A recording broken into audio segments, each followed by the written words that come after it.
যিনি ভালোবাসবে না তাকে আল্লাহ রাব্বুল আলামিনও ভালোবাসবে না। সুবহানাল্লাহ।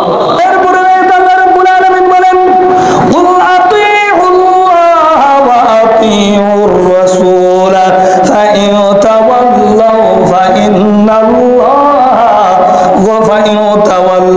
ফাইন্নাল্লাহা লা ইউহিব্বুল কাফিরিন। যদি কোন ব্যক্তি আল্লাহকে ভালোবাসে না, রাসূলকে ভালোবাসবে না, এই পৃথিবীতে যে হোক না কেন আল্লাহ এবং আল্লাহর রাসূলকে যিনি ভালোবাসবে না তাকে আল্লাহ রাব্বুল আলামিনও ভালোবাসবে না। সুবহানাল্লাহ।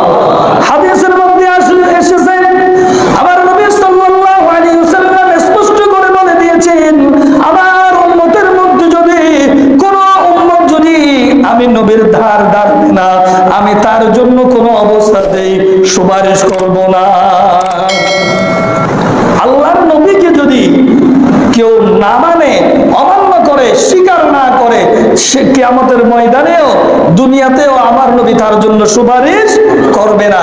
তার প্রেক্ষিতে সরাসরি আল্লাহ রাব্বুল আলামিনের জবাব দিয়ে দিয়েছেন, হে আমার বন্ধু, হে আমার হাবিব, শুনে নাও, তুমি মুহাম্মদ সাল্লাল্লাহু আলাইহি ওয়াসাল্লাম যেই বান্দার জন্য সুপারিশ করবে না, যেই বান্দাকে তুমি মুহাম্মদ ভালোবাসবে না, আমি আল্লাহ রাব্বুল আলামিন তাকে কোনোদিন ভালোবাসতে পারি না।